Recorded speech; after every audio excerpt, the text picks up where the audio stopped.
I was relieved to find that the ascender, or descender to be precise, which controlled my slide down into the dark shaft, had a speed limiter.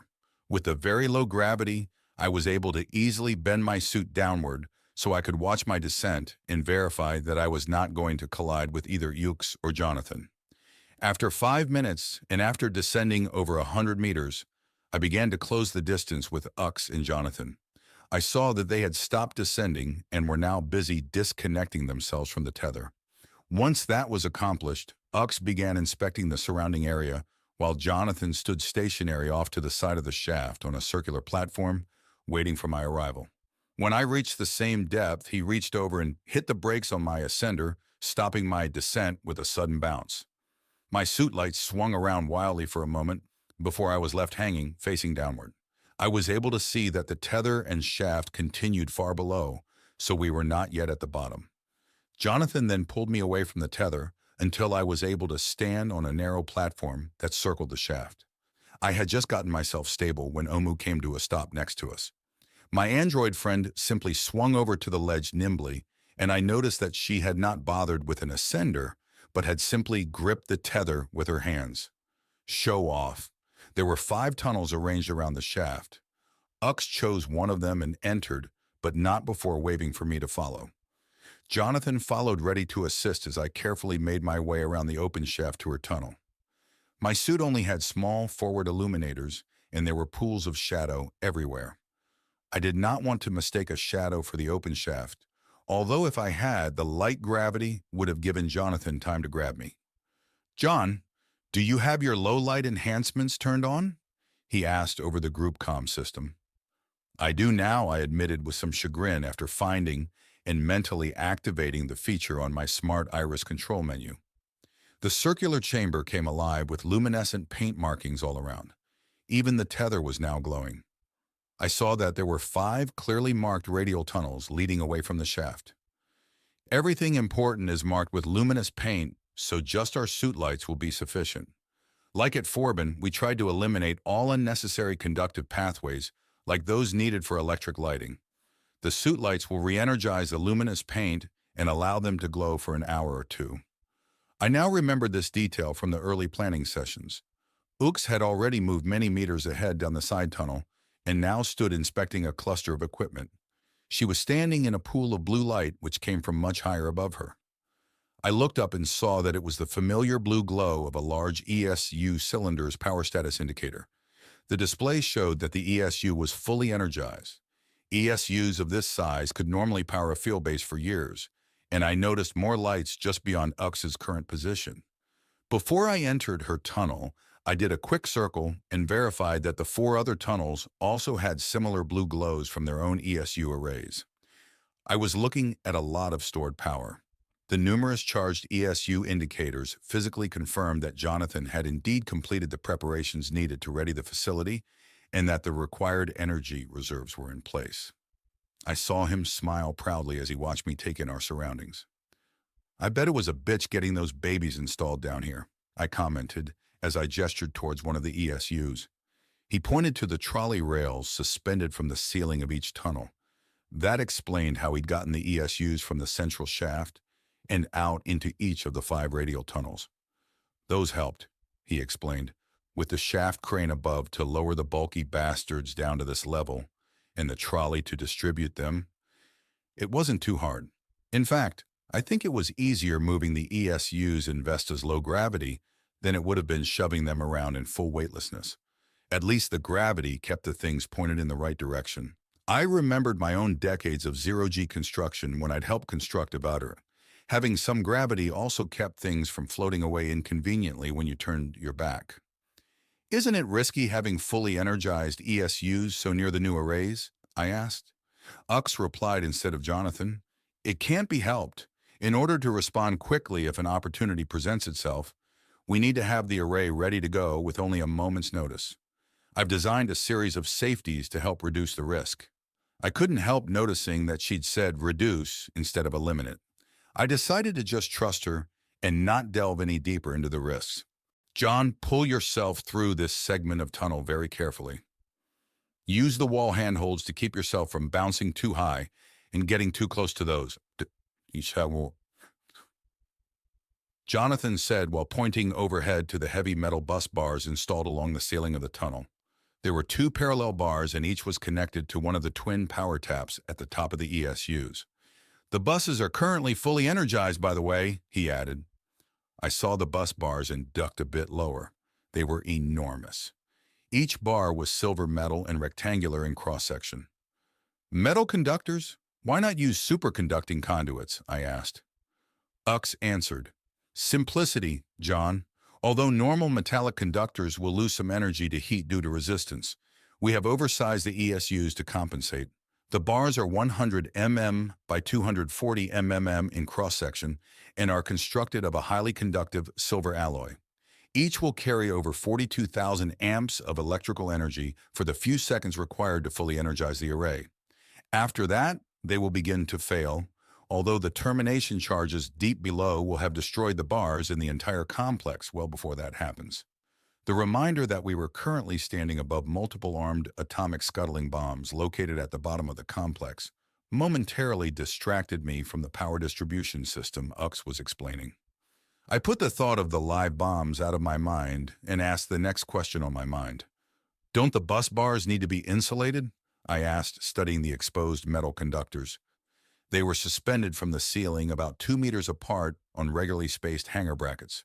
The brackets must have been insulators, as the rock of Vesta contained decent amounts of iron and other conductive minerals. No. Despite the high amperage, the voltages are below the threshold to cause vacuum arcing. However, once the bars heat and begin to melt, there will be enough energized free atoms of silver floating about to allow for ionic discharges. There will then be lightning all over the place, but this will occur too late to impede lattice initiation. We hope. She smiled at that. I knew she was making a joke and that they had run the numbers enough times to vouch for the reliability of the complex. I just nodded, and after a moment, Ux pointed to a cluster of equipment installed further down the tunnel, just beyond the last ESU. She carefully moved off, using the handholds to keep herself confined to the lower half of the tunnel. I found another luminescent handhold and followed her, pulling myself very carefully down the tunnel in a similar manner. All the while, the back of my neck itched knowing that there's such a deadly amount of live current just overhead. A dozen meters past the final ESU, we came to what looked like a power junction switchboard of some sort. Ux pulled herself around and underneath the bulky device, and as I followed, I saw that there were 3 identical units in series.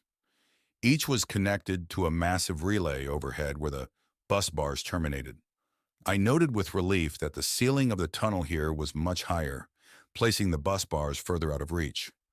Ux finished her cursory inspection and waited until Jonathan and Omu caught up with us. When the 4 of us were in the small compartment, she spoke. This is the final design of the fail-safe power relay system. There are 3 redundant circuit breakers like these in each of the 5 ESU tunnels. All have to fire simultaneously in order to allow power to enter the array. Also, all 3 have mechanical timers, which will only allow the power circuits to be closed for the few seconds required to activate the array. She continued, although the timers are redundant and serve the same function as the melting bus bars and facility termination charges. I studied the complex-looking circuit breakers. I was reminded of something old, something almost steampunk. There were plenty of pipes, tubes, and valves, but also a clear lack of wiring and anything digital or electronic. Another example of wanting to keep the area as free from digital pathways as possible. How do the circuit breakers communicate between themselves to verify that they are closing simultaneously? I asked. She pointed to a cluster of small tubes leaving each of the devices. There were over 3 dozen.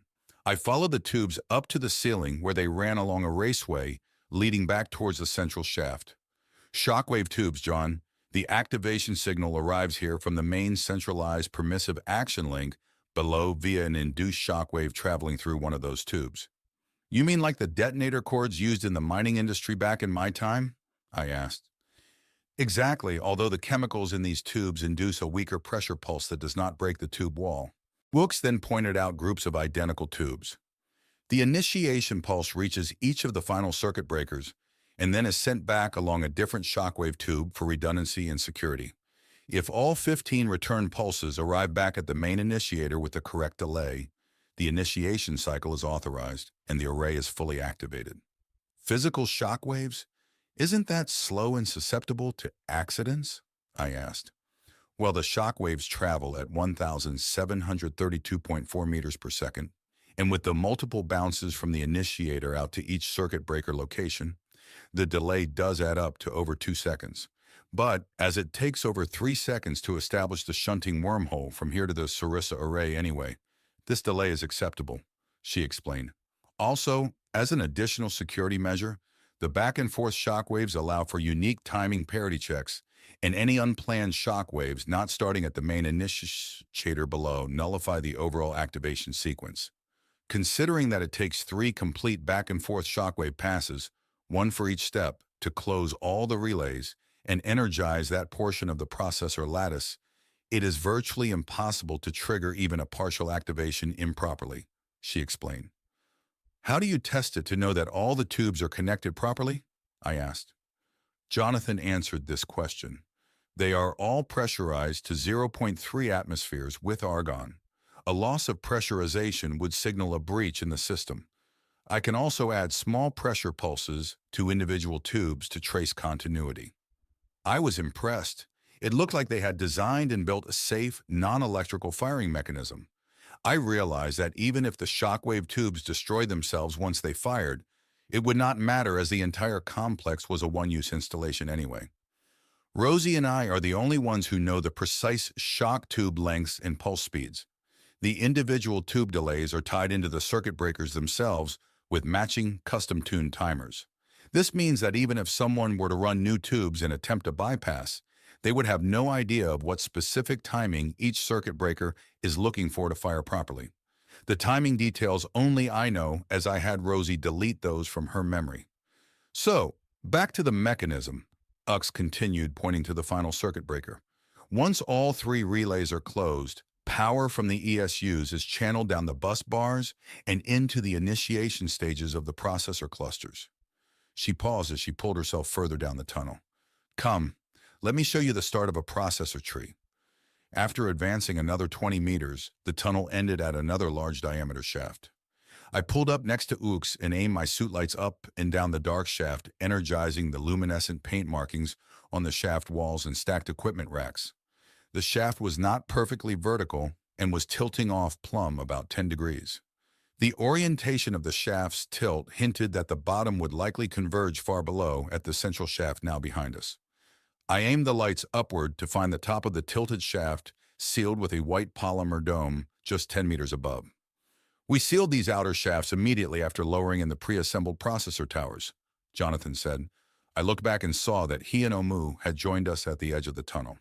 Getting the towers installed in the tilted shafts was a bitch. There was just enough gravity that the lattice kept scraping the outer shaft wall as each segment was lowered inside. I barely heard him as I was absorbed studying the small skyscraper of dense processor blocks stacked in front of me. There were dozens of meter-wide columns arrayed tightly together. Just overhead was a massive bundle of power cables that snaked out of our tunnel. Each cable linked one of the processor columns to the circuit breakers and potentially to the energized ESUs just behind us. As I panned my view downwards, I saw that the columns merged into fewer but larger bundles below. I remembered from the planning discussion that where the 5 shafts converged, a few hundred meters below, each column had been reduced to only one massive grouping of lattice processors. These final 5 then converged in a central terminus point, which was near our final destination for this trip. I'm surprised you got them all in place without wrecking them, I said. Were there any accidents? Well, yes, some were wrecked, but not too many. But we had spares and there is some redundancy designed into the system. Also, surprisingly, the variations between each processor column should push the potential of the evolving transcendent sentiences higher, Jonathan said. Ux pulled herself out of our access tunnel and was making her way around the shaft's outer casing by using illuminated handholds. Omu stepped up to me and clipped a tether onto my suit's shoulder harness attachment point. The other end was attached to her torso. She gestured for me to follow my former wife. With a quick look down, I carefully pulled myself out of the tunnel.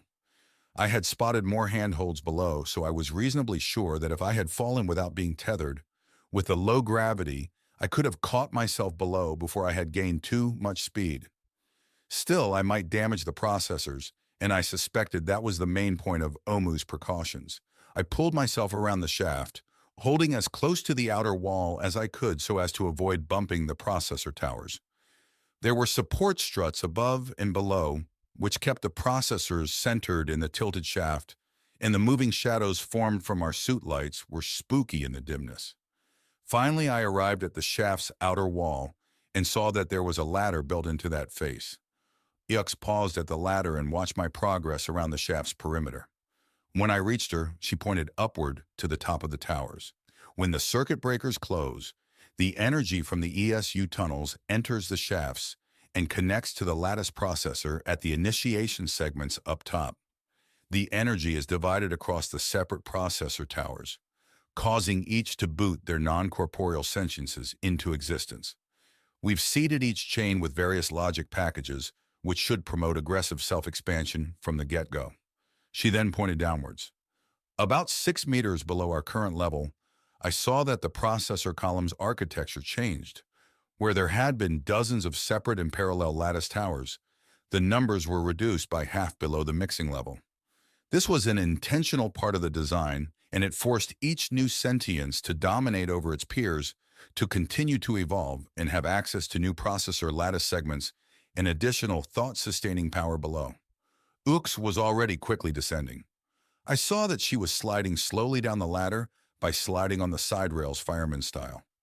I moved into position to follow and found the method easy to control. Omu was just behind me, still acting as my backup with the safety tether. I was going to ask why only I warranted the special protection until I remembered that Ux had been here many times before. The four of us slid down the tilted shaft slowly, our suit lights illuminating each new section and leaving the trailing ones lit with a luminescent glow. As we descended, we passed 3 more ESU power delivery tunnels. These roughly matched up with where the processor towers combined and reduced in number. The additional energy was needed because despite there being fewer individual towers, those that remained were larger in cross-section, and the free space in the shaft was reduced. Finally, we reached the bottom of the tilted well. Here there were only 2 remaining processor columns, which merged into one as it turned and entered a much shorter horizontal tunnel leading towards the central shaft. Ux had already entered that tunnel while I waited for Omu to unclip my safety tether. "Hold up, Jon," Jonathan said. He slid to the bottom of the ladder and pointed under the lowest segment of the processor lattice tower. "See that beach ball-sized bump? That's one of the 6 enhanced radiation nukes that will ensure termination of acid rain. There are neutron bombs like that at the bottom of the other 4 lattice towers, along with one in the central termination sphere just ahead." I looked up at the 400-meter shaft above. The shaft continued to the surface above the level at which the processor clusters began. "Won't the bombs just eject the processors out into space like the bullets from a gun?" "That's the plan," Jonathan replied. "But with the enhanced neutrons, the ejected processors will just be harmless slag. We've constructed the individual processor devices with a higher-than-normal susceptibility to neutron radiation. They will be fully scrambled and partially melted. The lower yield will mean that much of the tunnels and shafts will be salvageable, although I doubt we will get a second chance to run another acid rain." "I hope if we do use it, we won't need a second chance," I commented. We departed the tilted shaft through the side tunnel Ux had vanished into. The tunnel was only 5 meters long, and we emerged into a large spherical central chamber. The diameter of the chamber had to be over 60 meters across, and unlike the smooth-bored cylinder of the tilted shaft we just left, the walls of this new space were uneven and rocky. Also, the chamber was not completely spherical, as it had a flat floor about 5 meters below its equator. This floor appeared to be leveled crushed rubble that had been solidified chemically. To do that, the chamber must have been pressurized at one point. Now it was open to the vacuum of the shafts and to the surface beyond. Off to the side of the chamber sat a small pressurized tent habitat, complete with a compact airlock. The habitat had a small ESU module connected for power, and I saw that the lock's actuator was energized. It must have been a rest station or sleeping quarters for Jonathan and Ux's use when they needed a break. I pulled myself away from the side tunnel to inspect the chamber walls more closely. The walls and ceiling looked melted, like fused glass. I ran my gloved hand over the smooth surface. "I made this cavern first," Jonathan explained, anticipating my question. "A small hole was bored to this depth and a 25-kiloton baby nuke detonated. It saved us a few weeks of excavation time." I looked at the dosimeter in my iris menu and saw that the levels were still at background. The place had cooled off since it was built. Before I could ask my second question, the spherical chamber lit up brightly. Ux had reached the central cluster of equipment and deployed a battery-powered, portable lighting globe. One level above Yuxa was a raised receiving platform. The platform held the base of an attached tether which extended up from the center and through a hole in the chamber's ceiling. The hole must have been the bottom of the central shaft we'd used to first enter the complex. Below the platform, near the equipment Ux was busy inspecting, was what must have been the final processor node cluster. This had to be the point where all the final processor lattices from the tilted shafts converged. It was ground zero, the point where the 5 still evolving and growing super sentiences would hopefully duke it out for overall supremacy of the array. Below the final node was a complex-looking information conduit extending downward a few meters. The conduit terminated just above the toroidal aperture of a small wormhole mechanism. I moved forward to join Ux. "Some of this looks familiar. I take it the final digital survivor of the lattice processors is funneled down below that final node and injected into a wormhole?" I asked. "That is correct, John," Ux explained. "The small shunting wormhole aperture will open at precisely the moment the evolved supersentience will discover that its energy supply is finite and near exhaustion. Fleeing down the wormhole will be its only choice for survival." She guided me closer to the bottom of the node, where the final conduit hung suspended above the wormhole torrid. The shunting wormhole is permanently aligned, so that its terminus will form at the nearby Sarissa complex. Also, it is already aligned behind the Stinger deployment device's final firing position. You will note that the bottom of the data transfer conduit here matches exactly the input end of the Stinger we saw back at the Sarissa.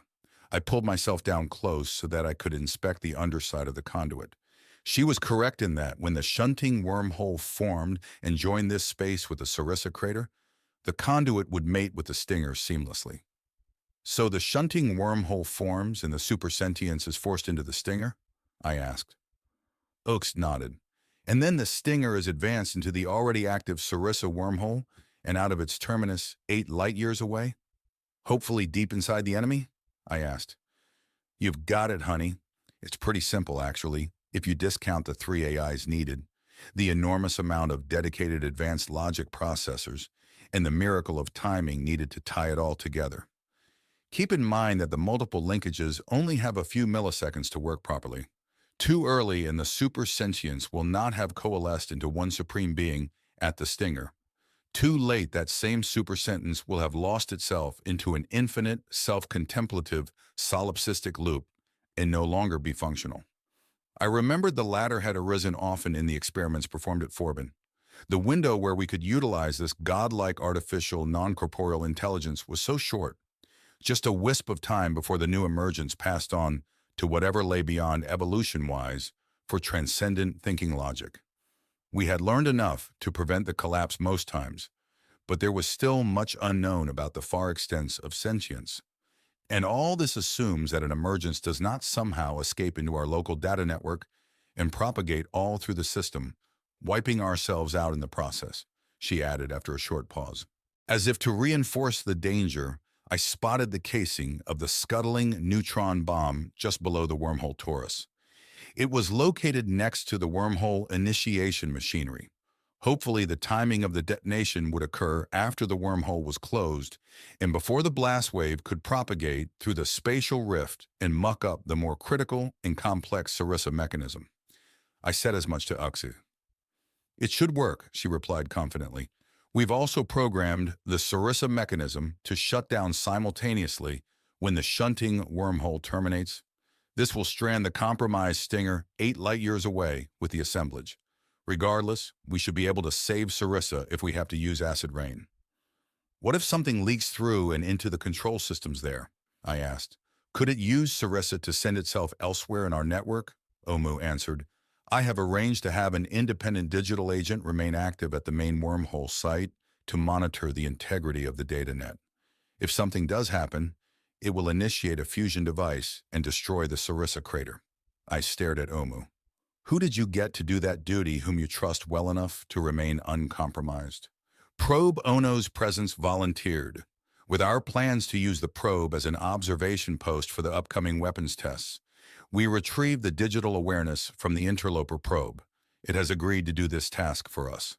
I did not know how to respond to that. Probe Ono was designed to be resistant to external digital intrusion and was well suited for the role. Still, we were asking it to potentially sacrifice itself. Luckily, Ux changed the subject by reminding us that we had an important task to do here, which was arming this facility. The four of us converged at the central cluster of equipment. I observed the huge bundles of shockwave tubes leaving the equipment and heading off in all directions. A third led out horizontally and into the 5 tunnels leading to the tilted processor shafts. The remainder were routed up to the chamber ceiling and exited up through the central shaft. The tubes were clearly the chemical shockwave tubes leading to the circuit breakers installed at each ESU power junction. This cluster of equipment must be the main initiator or trigger for the entire complex. It was also surrounded by an unsealed and deflated pressure curtain. Naomi, are you online? Ux asked. Yes, Ux, the microcom wormhole link is active. Good. John, from now on, Naomi will maintain a micro-hole link to this place at all times. Upon request from you, me, or Jonathan to activate Acid Rain, Naomi will add additional microcom links to each of our current locations. 2 of us will have to agree to proceed with the activation, Ux explained. Naomi, are you able to produce all these microcom wormholes from Kerencia? I asked. I had only seen the one wormhole generator on the sub the last time I had passed through. No, John. The communication wormholes will be coordinated and created from the High Castle station in Earth orbit. I have been developing a redundant wormhole capability on that satellite for some time. High Castle had once been the assemblage master AI's mid-orbital seat of power, back when it had subjugated the Earth. We'd taken control of the satellite, and Naomi had transferred her presence there during the first century of our new civilization. When I'd stopped going to space frequently and began settling down on Earth, Naomi had constructed Kerencia and relocated her presence to the large submarine. For a moment, I wondered if Naomi had transferred her presence off the sub, but then I realized that with the right application of wormholes, she could link both places together and exist in both places simultaneously, depending upon her needs. Omu? We are ready to format the keys, Ux said. Omu stepped up to the control station and inserted her finger probe into a small socket. An armored cover opened, revealing 3 complex-looking receptacles. Next, a panel opened in her torso and she removed 3 small devices. These must be the keys Ux had referred to. Omu withdrew the keys and inserted them one by one into the panel's receptacles. Each of the 3 keys has a pair of quantum-entangled particles.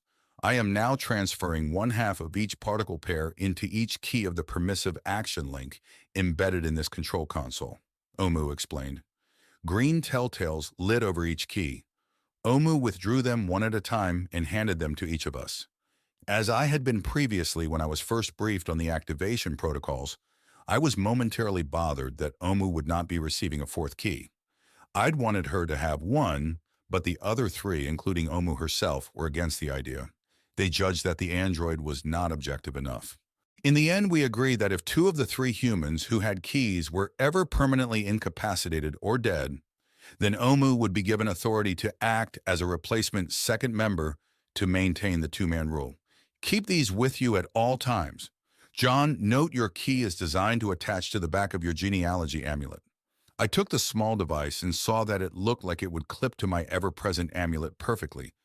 Until I was out of my pressure suit, I placed the key in a front pocket, checking twice that it was sealed and secured. Jonathan's key was made to attach to the back of the antique compact wrist computer he'd grown accustomed to wearing from his solitary spacer days. He then proceeded to scare the hell out of me by taking his suit's glove off. There was a silent puff of air, but the emergency arm seals near his elbow held. He then nonchalantly attached his key to his wristwatch computer without any concern that his hand was currently exposed to vacuum. I guess all those decades in space had made working in vacuum routine. He finally put his glove back on and released the elbow E-seal. When he finished and looked up to see my horrified expression, he just laughed.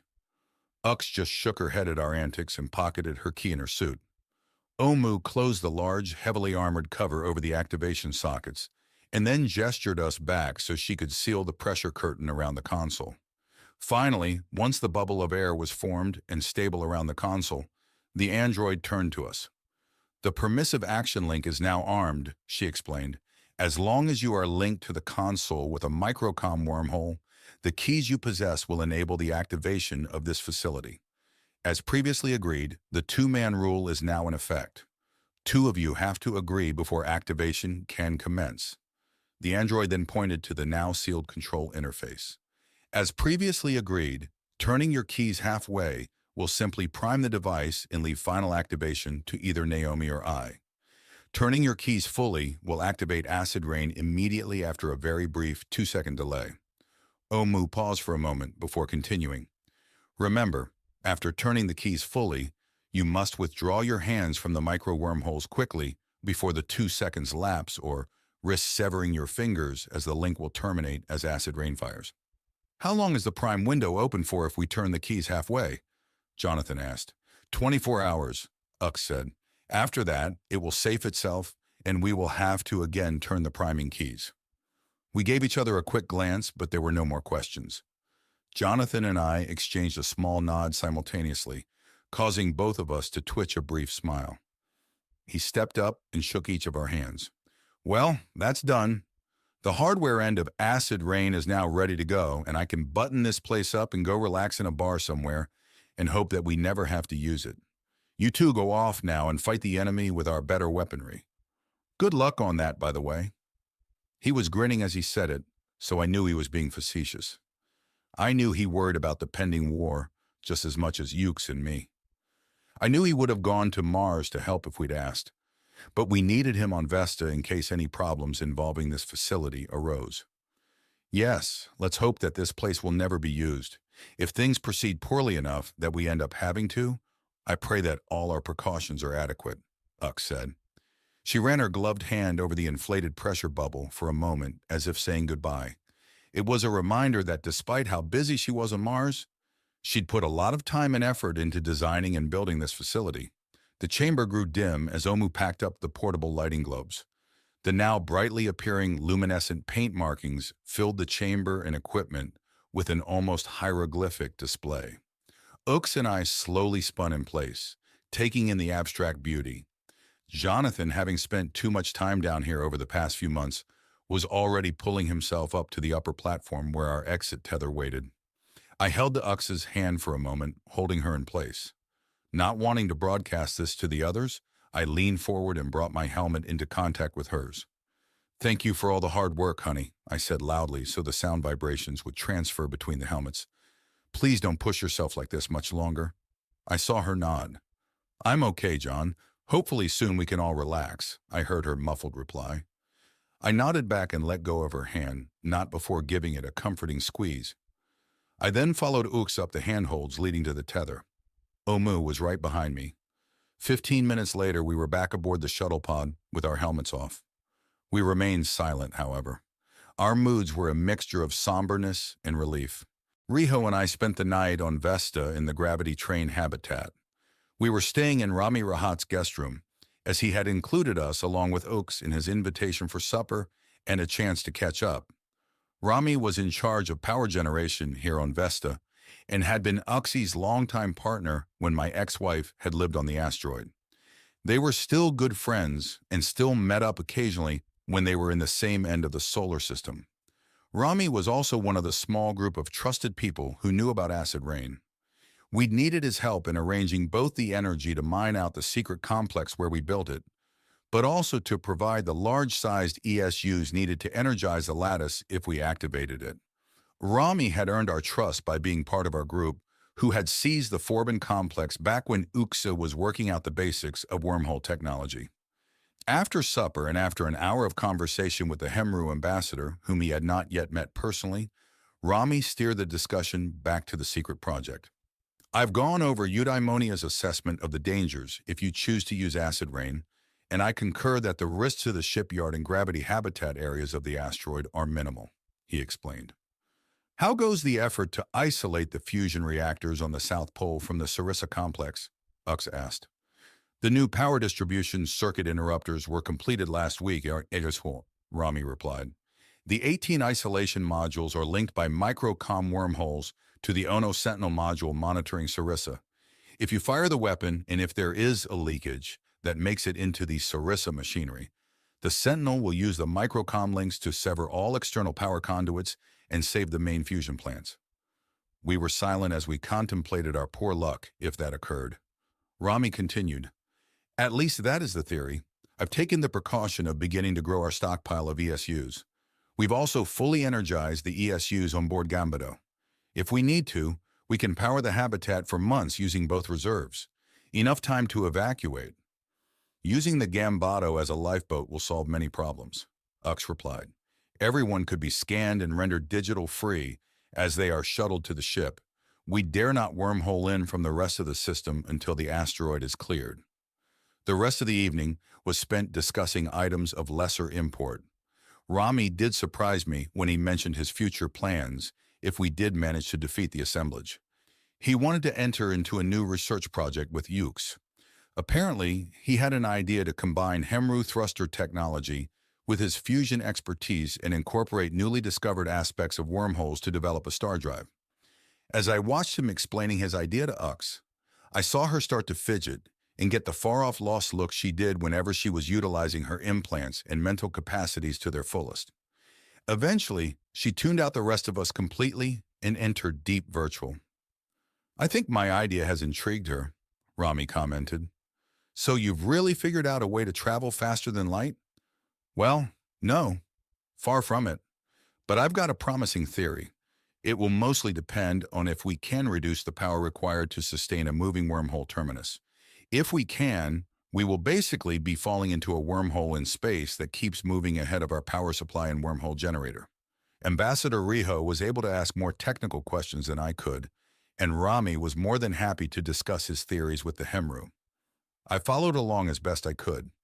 Even with my lack of deep understanding, I felt that Rami might have been on to something. It sounded almost like the warp field the old TV show Star Trek used. Ux would be the one to confirm that conclusion, but she was still off in virtual. Half an hour later, Ux had still not emerged from virtual. Even worse, Rami had joined her in full interface. So Riho and I went to bed. Tomorrow would be a busy day.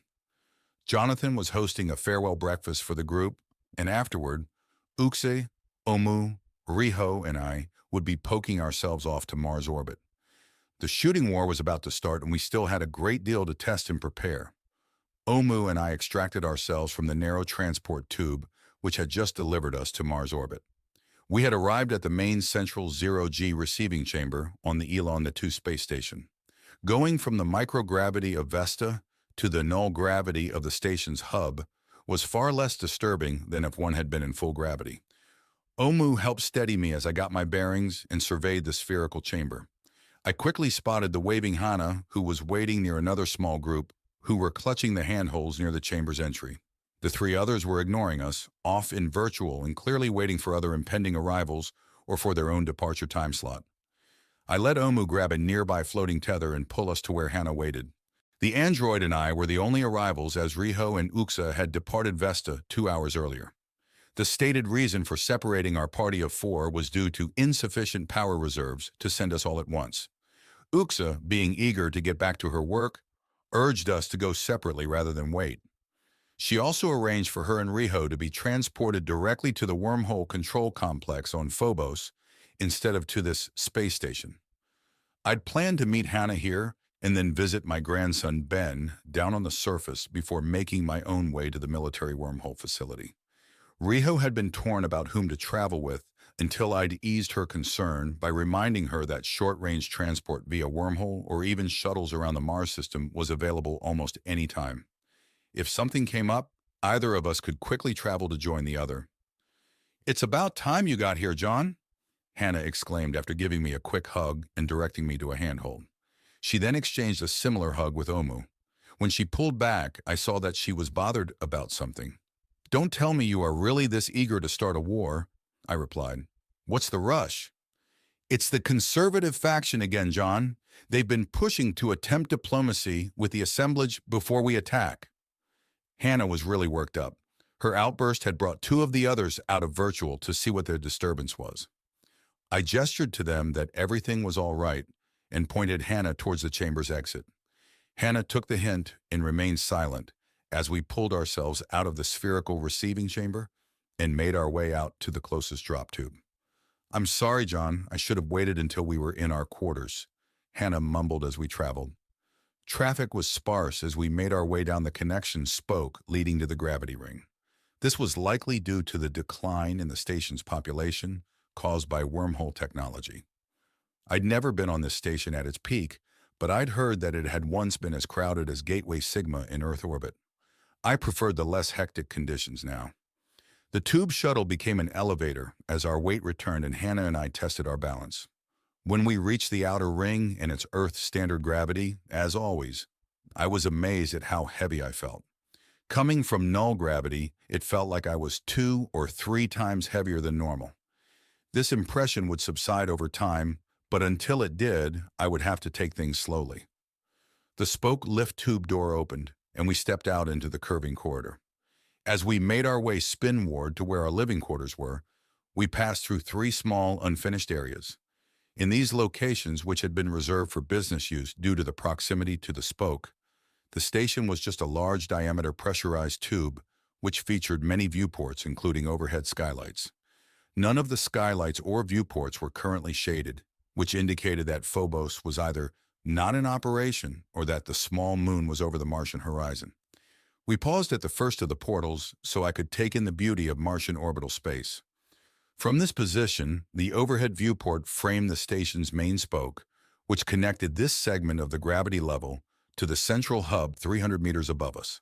Beyond the central docking hub was the opposite segment of the partially constructed gravity wheel. Each of the 2 segments had only been built out to about 30 degrees of the future full circle, although it was now doubtful that the remaining incomplete portions would ever be finished. Beyond the slowly rotating station, the red planet came into view. It was, well, red, but I was able to see signs of human habitation in the unlit segments. There were also dozens of cargo spacecraft visible in transit. Some were in the midst of launching ore into orbit, and the periodic bright bursts of light from their Orion boosters were easily visible from orbit. Also visible was the occasional atmospheric ionization trail of the re-entering lander capsules. Even with wormhole technology, it was still far more efficient to use launchers and landers for bulk cargo such as ore and heavy equipment. With the pending war effort, cargo traffic was at an all-time high. To power the large, ultra-long-range wormhole, the atomic power dynamos on Phobos consumed prodigious amounts of uranium tetrabromide fuel. All this material came from the surface of the red planet, where the majority of the active surface mines had been redirected to finding the precious energy source. I cringed as I was reminded of the ongoing activity on Mars. My son Ben had been working on the Mars terraforming project for years, and now the war effort had caused that project to grind to a halt. Worse, in many cases, the war effort had reverted much of the progress that had already been made, and I expected to get an earful about the mounting damage and setbacks from Ben when we met. We eventually made it to the segment of the partial wheel where our quarters were located. Now that I would be living here a while, I had requested my own apartment, and Hannah had procured an empty unit near hers. Both living units were on the outermost level of the station, and we used a local ring lift to quickly drop the 20 meters to the lower habitation deck. Here the gravity was slightly higher than Earth normal, a fact I am sure Hannah took into account to aid in her strength training. Hannah directed me to the entrance to her quarters, while Omu went to mine to finish setting up the rooms to my liking. Entering her apartment, I found that it was larger than I remembered from my last visit. From the new arrangement of walls and openings, I deduced that the space had been enlarged to include an adjacent apartment. This was another indication that the reduced population of the station was expected to be permanent. "Nice place," I commented as I took in the comfortable living space. The far wall was a large crystal viewport. The lower-level location of her apartment gave the curving window an outward-angled view, which I was sure would present a great view of Mars whenever it rotated into view. The view had the slight distortion caused by additives to the crystal to help block radiation. I also noted currently opened heavy shutters surrounding the window. These were normally kept closed, and if Hannah had set them to remain open for my benefit in an effort to impress, she had succeeded. "All right, Jon, explain why the AI Advisory Council informed the conservative faction that it is agreeing to postpone the war effort." "Relax, honey. The postponement needed to happen regardless of whether the conservative faction was pushing for dialogue with the assemblage or not," I explained. "Why? Did something happen?" Hannah asked, still upset. "From the ongoing analysis of the assemblage arc flyby data, it was concluded that we need to alter the attack profiles for the antimatter warheads. Because of the revealed capabilities of the enemy, the AI Advisory Council recommends that we attack from a greater distance and at a higher velocity than previously intended." The explanation seemed to calm Hannah slightly, and now she looked more confused than upset. "Okay, that makes sense, but why the postponement?" Hannah asked. "Well, if we attack from further away, the enemy will have more time to detect and intercept our warheads. So we have to send them through at a higher velocity. This means that we have to aim them better and give them the ability to correct their course as they approach the arc. So we are redesigning our warheads and, in effect, changing them from bombs to torpedoes," I explained. Hannah remembered enough of her childhood to understand the old World War terms. "Don't you mean missiles?" she interrupted. I waved her comment away and continued. "Whatever.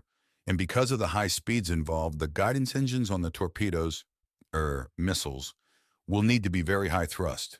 This means the warheads will have to withstand accelerations likely in the hundreds of gravities," I continued. "Is that an issue?" she asked next. "Well, the main complexity of the antimatter warhead is how to suspend the anti-hydrogen ice ball securely without contacting the normal matter of the warhead casing. That is incredibly hard even in a perfect weightlessness laboratory. Now, add in a few hundred Gs of back and forth shaking, and you can guess how complex the problem becomes." "Oh," she replied quietly, "we can figure it out, right? The AIs and the weapons experts think so. We will be testing a few of the new designs over the next few hours and days." "If they can't get the new designs to work, can't we just switch to nuclear fusion warheads or something?" Hannah asked. "Well, yes, but remember that the antimatter warheads are about 250 times more powerful by mass than the fusion warheads. We'd need much larger torpedoes, or many, many more of the smaller ones. The latter would take orders of magnitude more energy to wormhole transport to the enemy arc." We were interrupted by a new flash of light coming from the large observation viewport. The flare illuminated the apartment with a hellish glare and caused the automatic shades to activate. The flickering brightness reminded me of those I'd seen orbiting Vesta recently, but was many times brighter. The viewport's shades fully closed, reducing the harsh light to a more tolerable level, and I stepped closer to see what was causing the display. Hannah joined me at the window. The Martian surface was not currently in view, as the station's rotation had brought Hannah's apartment around so that we were looking outwards from the red planet. Instead, dominating the view was a hellish starfire grouping of long flares which were centered on the inner Martian moon, Phobos. The display was caused by the atomic dynamo generators, which provided power for the military wormhole complex. The active dynamos meant that an ultra-long distance, high spatial velocity transfer was underway.